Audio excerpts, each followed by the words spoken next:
Welcome in to 2-for-1 Drafts. This is PFF's Rookies and Draft Prospects podcast. I'm Austin Gayle with my guy, my bestie, Mike Renner here next to me. We are live on YouTube every Tuesday and Thursday. You can also get us on Spotify, Stitcher, and Apple Podcasts. I'm going to get right into the schedule here. We got What's on Tap. No, we don't. We have our drafts, but Raise a Glass. Raise a Glass. Raise a Glass, where we're talking about some of our top prospect performances from the weekend. We'll also pour some out for my guy, Easop Winston Jr. A little teaser there. Guy that I've hyped up on the podcast, Washington State wide receiver Easop, did not have a good weekend. We'll pour one out for him. We'll also do our Rolling Rooks segment. We'll play on Rolling Rocks there, where we talk about some of our top rookie performances year-to-date and this past weekend. We're also going to roll into a little OROY, DROY conversation. Yes. Talk about some of the best rookies on either side of the ball, then finish it out with a little blackout. Always do, always will. Blackout segment where we talk about some of our worst rookie performances from the weekend, and then a little teaser on the back end, fake ID segment. Yes. We're talking about this one's a good one. Fake ID segment here on the 2-for-1 Drafts podcast is where we talk about an underclassman that we let into the bar, we let into the draft if he had a good enough fake ID. This guy's a good one as well. I'm going to go ahead and get right into this Raise a Glass segment, even though I teased it as What's on Tap. We got to start with Oklahoma State. Tylan Wallace, the wide receiver who we've talked about him a little bit in the past on this podcast, how we want to see more from him as a route runner. We want to see that separation ability in one-on-one situations. But what he's always been good at is after the catch, and he showed that. He had an absolute highlight reel of a day this past week, and definitely worth raising a glass to. Yeah, I was going to say probably in the running for highlight of the year in terms of what he did after the catch against Iowa State on that screen. Broke like half the team. Half the team missed a tackle on him. And someone had a good tweet. They said once you thought you saw the best the best broken tackle, there was like one more left that he still had yet to do. It was a pretty dirty screen. It wasn't anything that I guess we didn't already know from him. It wasn't, it didn't answer the question marks we had from him in terms of that route running ability. But I think with how dangerous he is after the catch and how many plays he's put up on tape that looks similar to that, with his speed, his after the catch ability, I think he almost qualifies in that offensive weapons category where, yeah, maybe you got to get him a free release. You got to scheme him some plays to get the ball in his hands. But with the ball in his hands, he is dynamic, and I think that's the way the NFL is trending. Get you more players like that in your roster, get you fewer possession-type good route runners that can maybe move the chains. But I think the Tylan Wallaces of the world are the big play threats that you want in the NFL today. Especially, you look at Tylan Wallace, and I think you made a great point there. If you pair him up with a creative play caller that recognizes his ability after the catch, that recognizes what he can do with the ball in his hands and doesn't necessarily see, he obviously knows his route running, maybe his releases are a limitation, but I know if I get the ball in his hands, he can be a touchdown waiting to happen. Let's go here and move forward. A guy that's been down in the dumps, man. This guy could have been a blackout candidate a handful of times down there in Palo Alto. KJ Costello of Stanford, the quarterback, did not have a good start to the season. Battled injuries, did not play well. It was really, really not a good start. But this past weekend, 31 of 44 for 322 yards, 3 touchdowns, and 3 big-time throws. PFF's highest-graded throws. Costello, what a day. Yeah, multiple injuries early on in the season. Played only 3 games up to before heading into this past weekend. Had a 50.4 passing grade in those 3 games. He was a guy who, if you were to tell me one of either Joe Burrow or KJ Costello would take a leap into the stratosphere and be, just an all-world type of quarterback this year, I would have put a lot of money on Costello before Burrow in that sort of taking that bet prior to the season. Costello did the opposite, but this past week against Arizona, he showed that he still can make special throws down the football field. 3 big-time throws, went 31 of 44 for 322 yards and 3 touchdowns, 0 turnover-worthy plays. This is the kind of game where I thought we'd see a few stretches of this, 4 or 5 games in a row like that from Costello, because he has that big arm, the ability to put it into tight windows down the football field. I thought we saw that from him last year, and I thought he was almost held back by the scheme and the receiving core there at Stanford. Now, the receiving core is probably worse this year, unfortunately, for him. But I do think he needs a few more of these down the stretch to work his way back into the sort of even draftable conversation at this point. He is an underclassman, though. He does have an opportunity to come back for the 2020. Oh, does he? I think, he can go to the He is a senior, but I think maybe he has another year of eligibility. I apologize for that. So does have a 90.2 overall grade against Arizona, but in the games prior did not play well. Does have an opportunity to maybe go back to school, bring up that draft spot. I would recommend. I would definitely recommend, even though he did have this big game. Moving forward here, let's bring up another name on this one. Jeremiah Denson had a really good day as well. Yeah, we could throw him into the local IPA category here. Yeah, this is a new breaking segment. Local IPA, Jeremiah Denson, safety for Auburn. Probably haven't heard much about him. Highest coverage grade, though, of any safety in the country. So Jeremiah Denson this past week against LSU 5 of 5 targets for 27 yards. None of those went for first downs, though. He has been exceptional as a box slot sort of hybrid safety, almost a linebacker in that Auburn system. Only 81 yards on the entire season on 27 targets. That's doing your job pretty well there. So he's working away up our board. Again, he's more of a box safety than he is a deep safety at this point. But I think what we've seen from him, the breadth of how long he's been getting it done and how many games in a row he's been playing well, I think he's working his way. Like I said, he wasn't even on our radar heading into this year. 2-year starter, though, at Auburn. Now finally getting his tapes getting across our desk here. Okay, I like that. Local IPA. You're bringing in a surprise segment on me. Okay, I'm getting a little excited over here, Mike.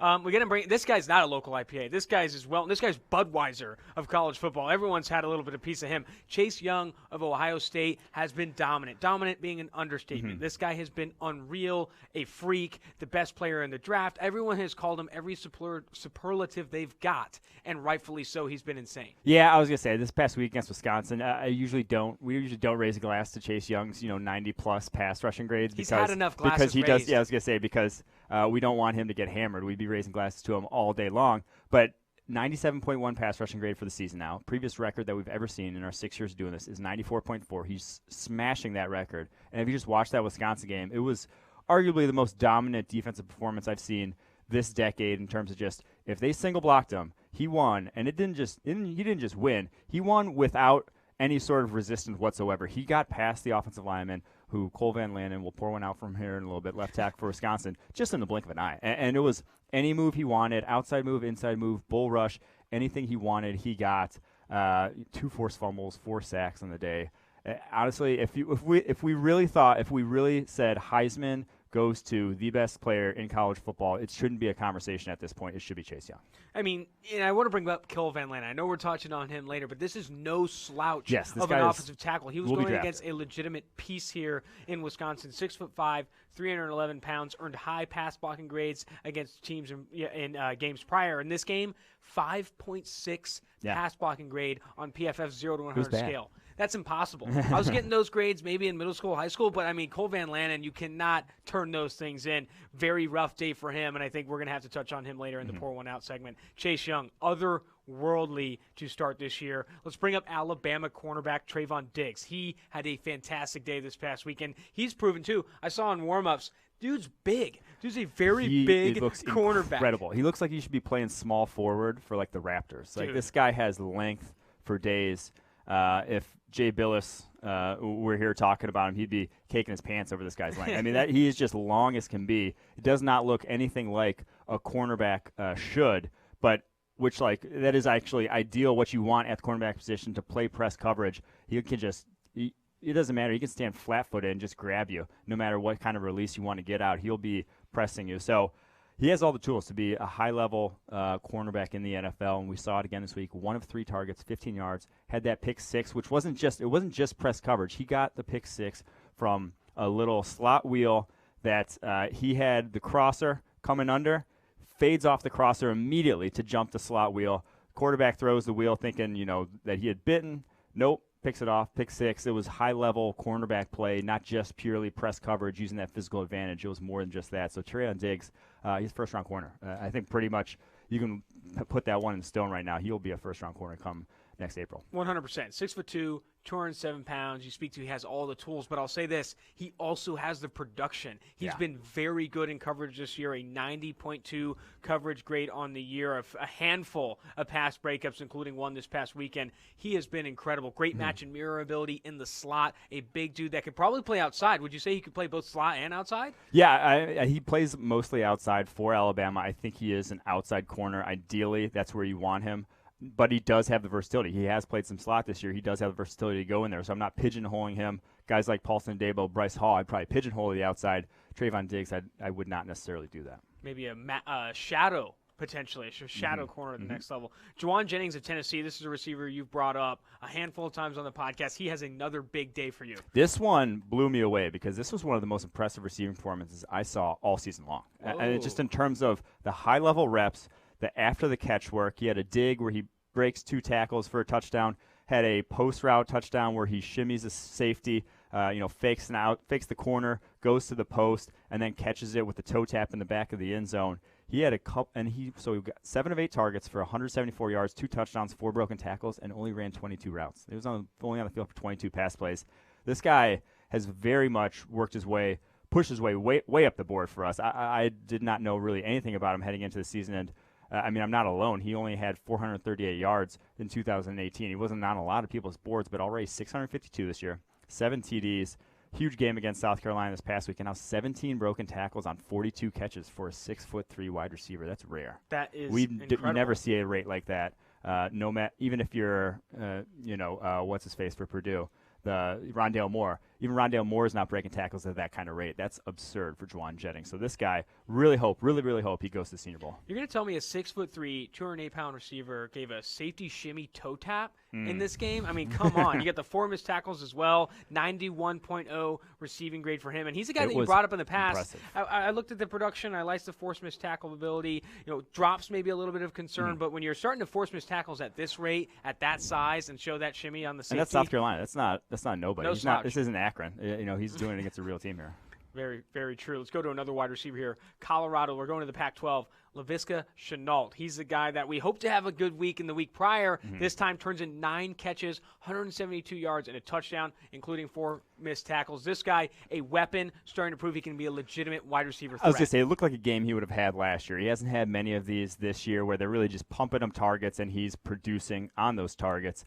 Took a few pop passes so it's not – all 9 catches weren't, downfield sort of receptions. Took a couple pop passes, but then he broke tackles after those catches. The one bad play that kind of, if you can say on tape, was he did separate on a post down the field. Ball was underthrown, and he didn't adjust to it well and come back. Let the DB cut in front of him, break that one up, almost picked. Would like to see him come back and high point that instead of, sitting and letting it come to him and letting the defensive back in the way. Just the one little sort of pick right there on that one. One point that I would have changed, but the rest was vintage Laviska Shenault. He is the definition of an offensive weapon. Fantastic. Well, we're going to have to get a little bit less exciting on this next one. We're going to pour one out. I'm going to go ahead and start with my guy. Aesop Winston Jr. He's not the only guy named Aesop. His dad obviously owns the name, but he was not wearing it proud. Aesop Winston Jr., Washington State wideout, a guy I've praised on the podcast in previous episodes, did not have a good game this past week. He struggled to create separation at the line of scrimmage. Wasn't getting a ton of target volume. No one really had a great day for Washington State in this one, but he was not getting open like we saw in previous games. I was not impressed. I went into this one against Lenoir. I was like, you know what? He's going to toast him a little bit. Oregon doesn't have anything on him, and it did not work out. Diamador Lenoir really got to him, and it was not a good look for Aesop. Yeah, 3 of 4 for 28 yards. Not great. I mean, he's had better days. But it's a tough cornerback group, and that's what you want to see is you want to see those guys rise above. But Lenoir in the day targeted 5 times, 2 catches for 37 yards, so maybe a little raised class for him instead. Yeah, we're just going to have to at this point. Lenoir matched up against Aesop, 1 target, no receptions allowed. Aesop just couldn't have anything against that press. I think you saw him against Darnay Holmes. That's what you want to. You saw him against Darnay Holmes at UCLA, and he kind of beat him down a bit, and you had good releases off the line of scrimmage. But I will say this, as pretty as those releases are, I think they were a little bit long. I think better corners beat him in those, and better corners beat him on those releases against Oregon in this one. It was not a good day for Aesop. We're going to go ahead and pour one out also. We mentioned him earlier, 5.6 pass blocking grade. Wisconsin tackle Cole Van Lanen. No one has a good day against Chase Young, but he had an awful day against Chase Young. It was nothing pretty about this one. So going up against Chase Young is basically just tossing you right onto an NFL football field. It's like, here, you're playing against an NFL, you're playing against the top-tier NFL pass rusher. Now, good luck.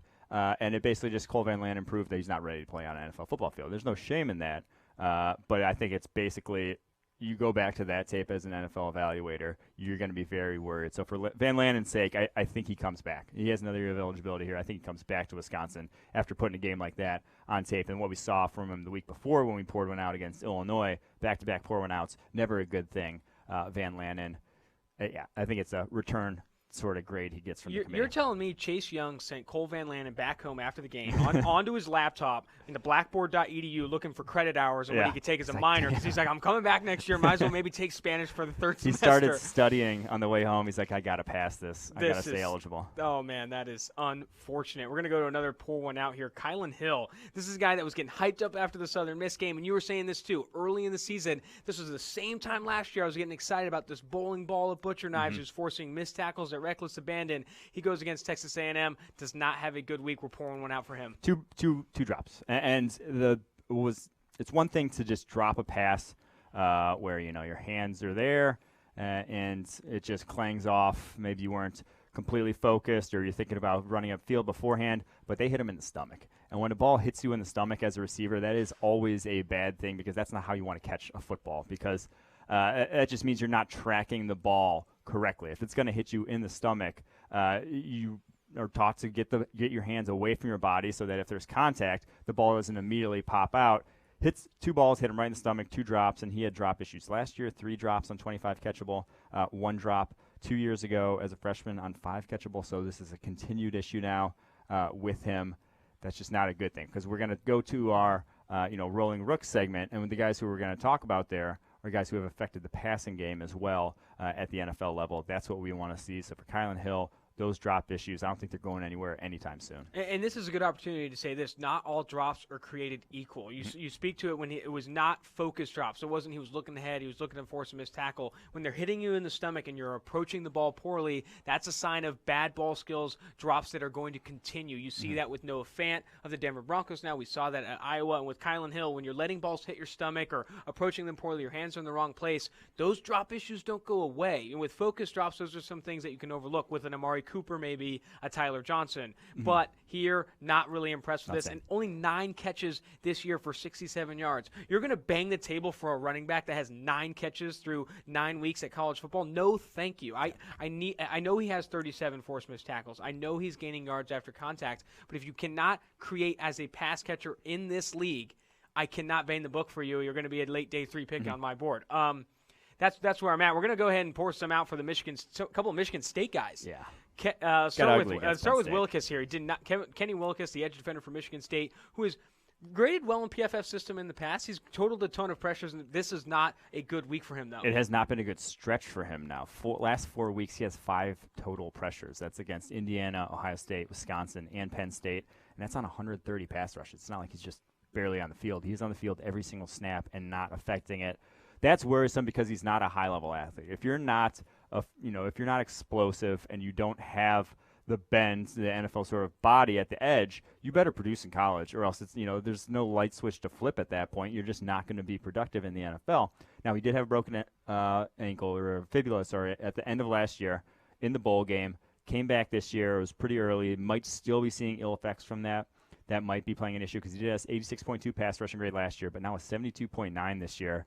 I don't know what you're going to do with that at the NFL level. If you're just a run defender, still a good run defense grade. If you're just a run defender who's not particularly athletic, I just don't know where to end up valuing that on the edge. Probably a late day 3-ish guy at this point. And it sucks that you have to point. It's a high motor, not a super athletic edge defender. All the cliches you want. We've seen this Michigan State defender before, in my opinion. I think Kenny Willekes, though he's graded well in the past, an 86.2 passers grade, like you said, in 2018, 71 total pressures. When you're not winning quickly off the snap and showing good athleticism and good bend, that's hard to project to the next level. It's more than just, like I said, not all drops are created equal. Not all pressures are created equal. Some of them can be clean-up pursuit pressures that we chart in PFF system, and if you're not beating your blocks quickly, you're not going to earn high pass rush grades. I don't care how many pressures you get. You need to win early in the snap if you are going to chase those Chase Young numbers as a pass rusher. Staying at Michigan State here, Brian Lewerke. We could pour one out for Lewerke a handful of times every week. It feels like we could maybe just give him a little bit. He was at one point a prospect. Yes, at one point. At this point, I think that ship has sailed. He did it, so he had a 65.9 passing grade in 2017. Fringe, but it was a sophomore. I mean, still very fringe. Last year, he had the shoulder injury down the stretch. Really should not have been playing, but a 50.4 passing grade he ended the year with. This past week against Penn State, 28.8. Last week against Wisconsin, 28.7. In those games, he completed fewer than 50% of his passes. I mean, he's only at 56.3 on the season. It's just he's not a prospect anymore. He's just not. Like, Brian Lewerke is not going to get a draftable grade from PFF. That's really all there is to say at this point. He's just had so many duds for Michigan State, and just the accuracy is not there. You hate to see it. Looking Hope at he's it, not listening. I wanted to dive in right before you ended here, dive into his big-time throw turnover worthy play ratio, 10 big-time throws, those highly graded throws that you see in PFF system, 13 turnover worthy plays. A ratio like that is not going to get you far. Not going to get you far. Not going to get you far. That's going to do it for our Pour One Out segment. But before we dive into the rookies, I wanted to do a little bit of breaking news on the 2-for-1 Drafts podcast. The Cincinnati Bengals have announced, or Tom Pelissero has announced, that they're benching Andy Dalton in favor of a rookie, so 2-for-1 Drafts, Ryan Finley. Oh, here we Ryan go. Finley is coming in to start for the Cincinnati Bengals. One, what is your analysis of Ryan Finley going into that 2019 NFL Draft from NC State? So I love the move from the Bengals. I think, yes, just cut the ties with Andy Dalton. This gives you kind of an out towards the end of the season. Doesn't make it as hard to move on once the season is over. Finley, though, would have been – he was below the NFL arm threshold, I'd say. Like, his arm was too weak to be good in the NFL, like to be high-level good in the NFL. And I really liked how he threw with anticipation. I liked him throwing outside the numbers. His accuracy I thought was great there, but at the same time, actually outside the numbers with a weak arm, I'm not sure it's going to be able to translate. And that's what you worry about with that weak arm. Would you have not said the same thing about Gardner Minshew? I probably would have to some degree. So it can be overcome. Like I think those guys are rewriting what you expect in terms of arm strength at the NFL level, what you can work with nowadays, but it's still limiting. Gardner Minshew's not running the same offense that Aaron Rodgers. You're just not going to call up the same concepts because there's some throws that you just don't want him making in the NFL. I think that's Finley. He's just at that level of arm strength where it's weak, but he throws well with anticipation. I think he's NFL ready in terms of how he can operate an offense, but you really saw it show up against Clemson. He never played well against Clemson in his career at NC State because they just had too much speed, and the throws he was making against every other team, they were just picking off on the back end because of that arm. Against good defenses, too, you even see with Gardner Minshew, who doesn't have a great arm, they take advantage of those limitations and can kind of get to him. But he's got moxie. He's got the mustache. Yeah. Okay, he's. I'm not sure he has. Yeah, I don't know if Finley's got it. I I want to dive into Finley's passing grades from 2018. He had an 89.2 passing grade in 2018, which ranked 9th among all signal callers with at least 100 dropbacks that year. 29 big-time throws, only 16 turnover-worthy plays.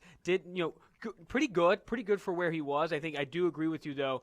Arm is limiting. He throws with anticipation. NFL-ready guy, but from that, does he have the high end? Probably not. I think you don't see the high end, but we'll have to see. The Bengals will find out. I want to talk a little bit about Andy Dalton before we jump off of this. Andy Dalton now benched. You could call the Dalton era over. The red rifle is unloaded. There's no more bullets in there. They can cut him for $0 in dead money before the next season. I also think there's opportunity to trade him. I was going to say, I wonder if Joe Flacco has a market for trade. Yes. You could probably trade and maybe say you'll eat some of the salary, and someone will take on an Andy Dalton. You know who will?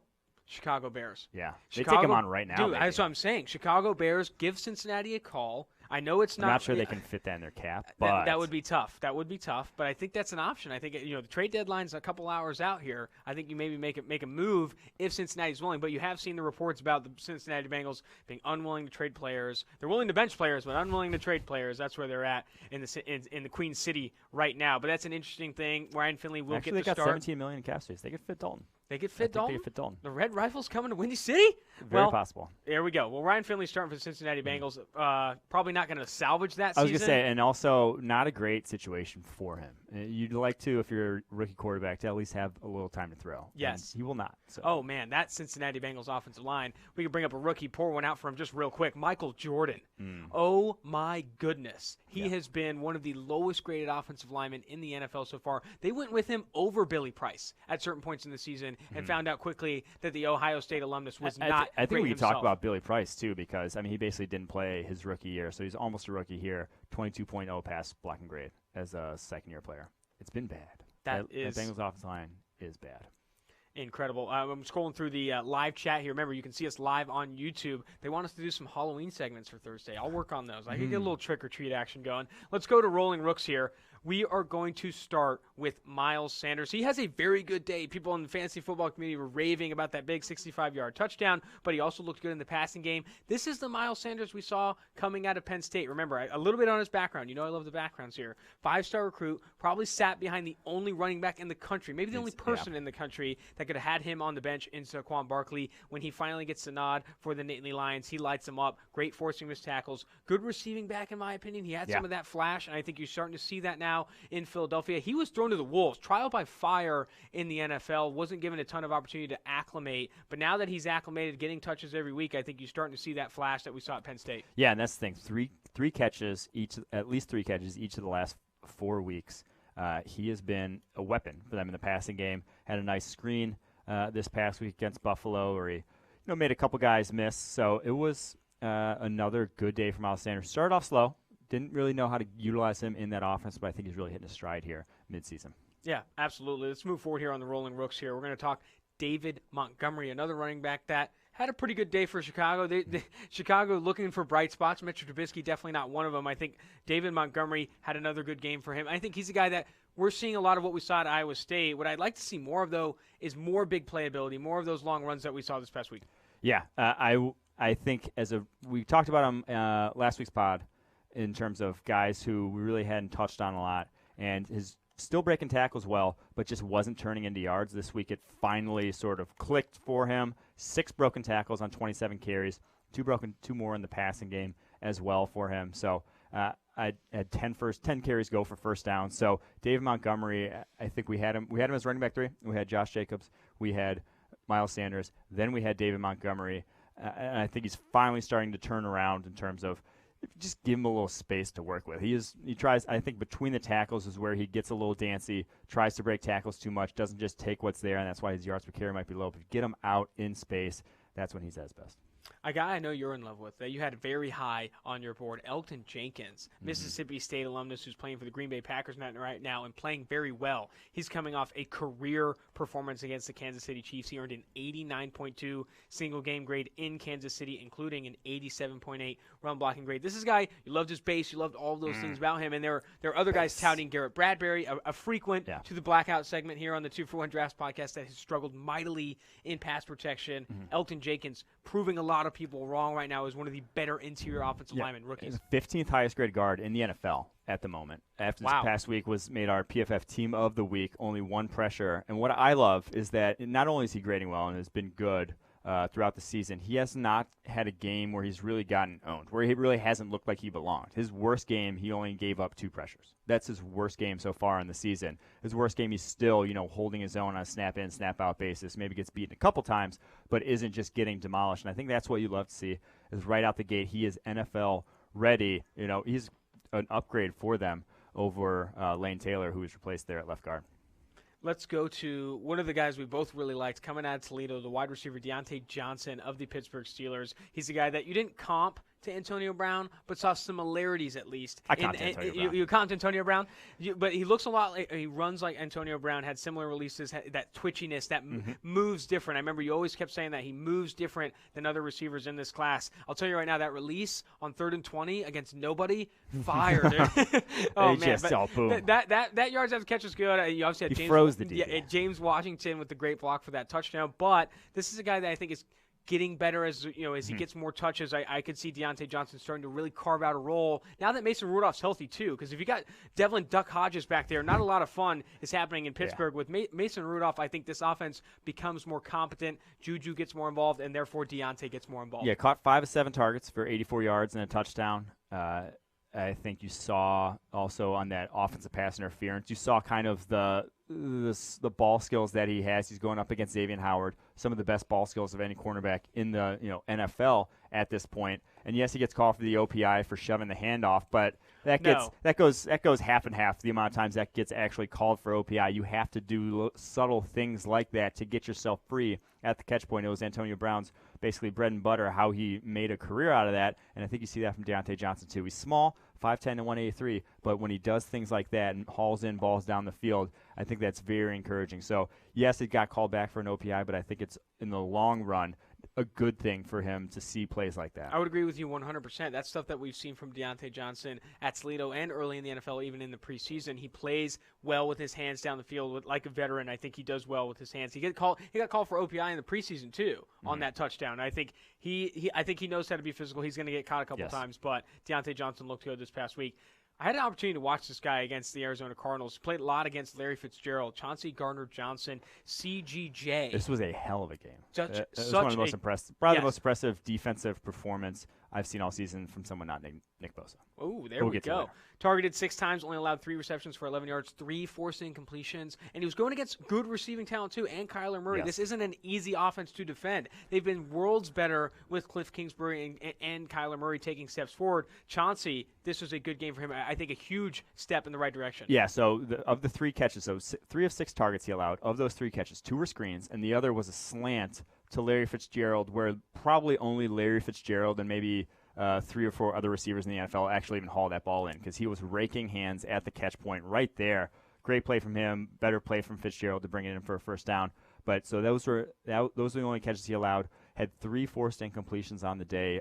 Slot corner there for the Saints. That's what he was at Florida as well. I love him in that role. I just think his instincts, his breaks on the footballs underneath are great, and we saw it again today. Or not today, I guess. Sunday, we saw it from him. Like I said, one of the best defensive performances I've seen all season and on the year. 21 targets, only 51 yards allowed in his coverage. Dude's been good. 4 pass pickups last 2 weeks. Really coming out strong.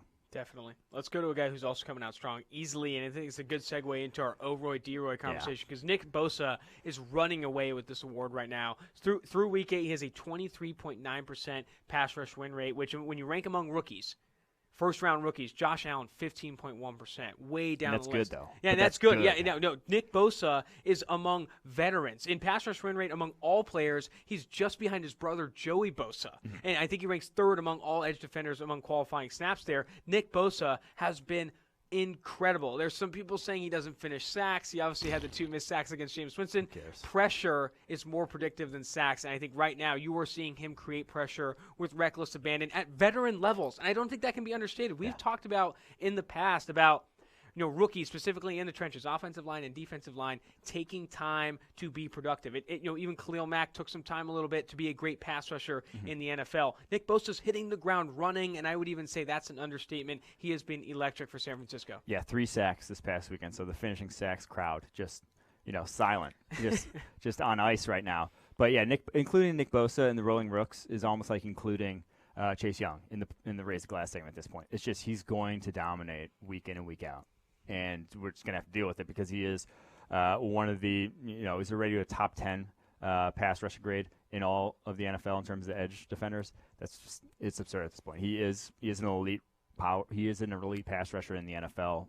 End of story. I'm going to put you on the spot a little bit here. Okay. Who's the better prospect coming out of Ohio State? Nick Bosa, Joey Bosa, and now you have Chase Young. So I know it's a little unfair. Chase Young is. Really? Chase Young's the best one of that bunch. But if you're just doing the Bosa brothers, Chase Young's the best prospect I've seen since we started doing this at PFF in terms of just how sure I feel like him translating to the NFL. It's just he's going to be good. He's Myles Garrett athletic and more productive. Did I mention we've DM'd a couple times? Does that factor into your evaluation? That has no factor. Oh, really? Truthfully, it's lowering him on my board, if anything. But so between Nick and Joey, though, I thought on the field, I thought Nick was a little more athletic. And so just on the field, maybe I'd lean Nick, but I thought Joey, with having played more snaps and being healthy coming out, I probably would have leaned him. If they were in the same draft with the exact same resume, I probably would have picked Joey coming out just because of the injury and that sort of stuff with Nick. But I thought on the field, Nick was maybe a little more athletic. But he was also a little smaller. So I don't know. It's a give and take. But yeah, like I said, I probably would have taken Joey if both in the same draft. Okay, DROY favorite, obviously. If you had to pick another guy right now, I don't even want to say that's close, but like in the conversation slightly for DROY, if Nick Bosa got hurt or something, God forbid, you don't want to see that. But obviously Nick Bosa, the clear frontrunner, the favorite for Defensive Rookie of the Year in 2019. But let's segue into this. Who else do you think is in that conversation? Well, I think Chauncey Gardner-Johnson over the past few weeks has been one of the best slot cornerbacks in the NFL. What I've seen from him, he could work his way into that conversation. Jeffrey Simmons has hit the ground running over his first 2 weeks. Small sample size, but he looks very good. Small sample size, but 82.9 pass rushing grade on the season from him on 32 pass rushing snaps. And I think Dexter Lawrence, he looks like he's going to be one of the best nose tackles in the NFL, probably sooner rather than later. More run defense than pass rush from him at this point, but still holding his own as a pass rusher. Like, he's still not giving you nothing in that regard. He's still been fine. So I'd put those guys a good tier behind. Like, if Nick Bosa, decides to quit football tomorrow, I could that would be the next tier. But Bosa is on his own at this point. He doesn't really need to play even that many more games for the award to just be his. Let's keep this going and go over to Offensive Rookie of the Year. I think the obvious favorite, largely because of the position he plays and also the impact he's having for this Jacksonville Jaguars team, Gardner Minshew. And I think the jokes come with the mustache, the jorts. He had the bottle of Jack Daniels where he smashed his hand for a red shirt year. There's a ton of reasons to fall in love with the guy, but he's also winning and playing the game of football really well with his limitations, with that noodle arm. He's throwing with anticipation. I think scrambling under pressure really well, moving, creating out of structure really well for a rookie, finding open receivers, that which I think Sam and Steve made a great point on the NFL podcast this morning, or I think maybe it was Monday, talking about going into this year, we looked at this Jacksonville Jaguars receiving core and kind of laughed at it. DJ Chark, D.D. Westbrook, Marquise Lee, a bunch of hopefuls, a bunch of potential. There's not a lot there for Nick Foles to work with. But somehow Gardner Minshew's coming out of this thing and making these guys look good. I think DJ Chark, of course, has taken a step forward, but still, he has really elevated this group as a rookie, sixth-rounder out of Washington State. I think he is the favorite for OROY. I'd say Kyler Murray's favorite for OROY. Really? Just personally. But that's fine. You can say Gardner Minshew. He's been solid, but Kyler Murray, really the only thing that's missing with him at the moment in terms of if you're comparing the two is he just doesn't have the touchdown passes. He hasn't gotten the ball Those in are important. with his arm. And they're important, yes. But if you look at things like big time throws, he has 12 of those compared to only 6 turnover-worthy plays. He's protected the ball really well for a rookie, which I think has gotten almost underrated, is the fact that he's really not making a ton of mistakes with the football. Gardner Minshew has 11 turnover-worthy plays. Daniel Jones has 17, which I don't know why I just brought him up. I know he's not going to be in the conversation. But I really do think Kyler Murray, if I had to put a vote on right now, it would be him.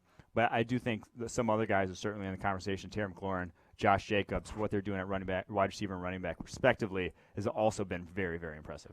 Let's dive into Josh Jacobs a little bit. He's one of the highest-graded running backs in football right now, regardless of rookie, veteran, whatever it may be. He's forcing his tackles great, at a very high level, at an absurd rate. Yards after contact's there. They're starting to get him involved in the receiving game a little bit, but still, that's still what I want to see from him. I don't know if he's ready to overtake Kyler or Gardner Minshew for the Offensive Rookie of the Year, but I will say he's playing at a very high level, very much looking like the top running back in this class as we projected. Yeah, the only thing is he's not getting featured much in the passing game. We've talked about that a lot, is that as a runner, he's been as good as he gets in the NFL. And he doesn't have offensive line's improved, but it's not great still. Things still aren't. There aren't a ton of holes there for him in that Oakland scheme. So I do think he has been, just as a pure runner, arguably the best in the NFL. And I'll throw one more name at you because he made PFF's midseason All-Pro team, and he's been fantastic. And it's New Orleans center Eric McCoy. Obviously not going to win in real life, but PFF, we give every position its credence. At center, he has been very good. Now, it's a down year for centers. No, Alex Mack gone, Travis Frederick coming back from injury hasn't been the same. So it is kind of a down year in terms of high-level center play. He still only has a 72.2 overall grade, and that's the highest among centers right now because of the play we're seeing around the league. But I do think what we've seen from him worthy of being in the conversation. There you go. Eric McCoy kind of throwing out a left wing there. I like it. Let's go ahead and tie a bow on this one. If you had to say it right now, at season's end, who finishes with Offensive Rookie of the Year? Kyler Murray. Kyler Murray? Yep. I'm going to stick with my guns here. Stick with my mustache. I'm going to go Gardner Minshew. I think Gardner Minshew finishes this one out and takes that award home. Let's go to our next segment here. We're going to be talking blackout segment. This is where we talk about some of the rookies and some rookies that did not have good performances. Garrett Bradbury's been a star on this one a few times. We've also had some other frequent flyers, but this is a new one, largely because he's just now getting his opportunities. Yeah. Detroit Lions running back Ty Johnson did not have a good debut. He was looking to just ball out in this one, really take over the show, had an opportunity to really own Detroit, Motor City, and just fell flat on his face. Yeah, I was going to say, every single fantasy league, Ty Johnson was probably picked up. It's probably number 1 your waiver wire this week because of Kerryon Johnson being out for the year. But, I mean, this was undrafted rookie out of Maryland. We didn't have high expectations, and he kind of didn't live up to those expectations. It's just because running back is not a valuable position does not mean that every single person you throw in at running back is going to be good. It means that there's a lot of them and you can find them easily, but it does not mean that every single one of them is good. So 1 of 4 targets for 13 yards, added a drop in there, and only 7 carries for 25 yards. So a lot of fantasy owners were like, what the hell did I just do? Why did I do that? Why did I just give Big up? DFS play, too. I remember everyone hammering him in DFS. Another running back that is good, forced missed tackles like a That's been good. mother effer at FAU, was fantastic from a forced missed tackle standpoint and elusiveness. In this one, this past week, he struggled with drops, 3 drops on the year on just 12 targets, had another 2 against Philadelphia in Week 8. When you're making those mistakes in the receiving game, we hammer it here at PFF. You're doing that as a running back, we're not going to like you. We're not going to be happy with your performance. Yeah, 2 drops, a little swing pass and a little out that he both coughed up, and then a fumble as well. It's not going to get done. And again, if you're dropping balls in the passing game, you're not going to be seeing a lot of downs in the NFL nowadays. You just have to be able to, 1, catch the ball, 2, usually, catch the ball down the football field is where you're really adding that value. And so at FAU, though, not really a surprise, only 6 catches last year and 4 drops. So this should come as really no surprise to anyone that's followed his career here. Let's go forward here. Rock Yassin of the Indianapolis Colts had a little problem with the penalties this past week. 5 penalties in a game. I'm not sure I've ever seen that. Now, I know, that is legitimately absurd. You need to ask someone who can actually manipulate PFF's database to see what the most amount of penalties we've seen in one game, because 5 is a especially for a cornerback. Yeah. I mean, maybe an offensive lineman, a couple false starts, a holding here and there. Cornerback? Man. And that was one of the reasons that I think he got pushed up draft boards, is he's feisty. He was in everybody's grill. And in college, you can just beat the shit out of wide receivers down the football field, and they're not going to throw a flag because it's completely illegal. In the NFL, though, a little different story. He only had 6 penalties last year, so it wasn't that's a good amount for a college cornerback because they don't call, like I said, there is no illegal contact. But 5 penalties in this one, and he just really grabby at the top of a lot of routes there against the Broncos this past week. So he's been fine this season, but that's too many penalties. You can get a couple. You can get 1 every other game or so, and you're not going to complain. If a guy finishes the season with 8 to 10 penalties, we're not going to really be too upset at that. But if you're going getting into what's his face, Brandon Browner territory, where you're a liability with 5 penalties when you're just racking up penalties like that. Yeah, absolutely. Let's go to this next cornerback here on the blackout segment. Kendall Sheffield. I'll say this: he didn't have a great game, but dude, he was contesting a lot of those targets against Tyler Lockett. I think Russell Wilson was dropping dimes over the top. He was guarding Tyler Lockett, who's one of the better route runners in the NFL, in my opinion. 4 targets, 4 receptions, 66 yards, and 3 first downs. But I will say this: he was right there for a couple of them. He did not have a great game. He did allow all those targets and receptions to go through, but I think he was close on some of those. Yeah, this also isn't necessarily a new thing, though. I think at Ohio State, he was not great in contested situations.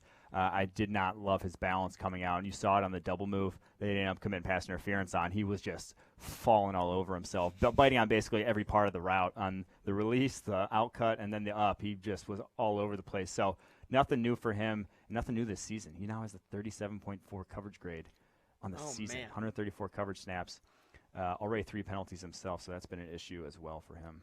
Byron Murphy, a lot of cornerbacks on this blackout side. Byron Murphy, the Washington cornerback, now with Arizona Cardinals. 4 missed tackles in this one, allowed a handful of receptions in coverage. No one really had a good day against the New Orleans Saints. Drew Brees coming back. It was a coming-out party for the New Orleans Saints. Taysom Hill got involved. Latavius Murray. Byron Murphy was a victim of several. I don't think Drew Brees is having any coming-out parties anytime soon. True. But Byron Murphy, 4 missed tackles in this one.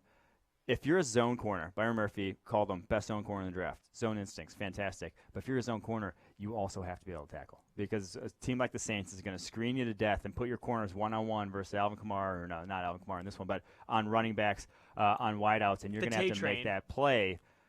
Byron Murphy tackling looks to be like it might be a little bit of an issue. Now 8 missed tackles on the season for him. Oh, my gosh, the stat line for the next guy. Devin White, Tampa Bay Buccaneers linebacker, 31.9 run defense grade. That's for the season.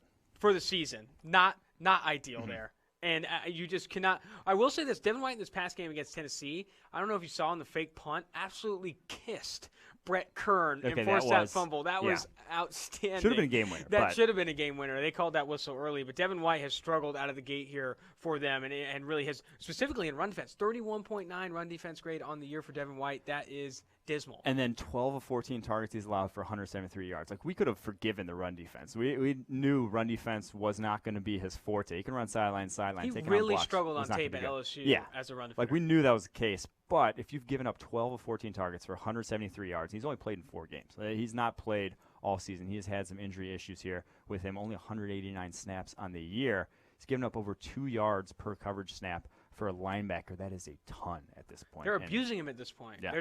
They see him and they're like, oh, 45, I think we'll have a couple yards here. Is that cool? Yeah, for sure, dude.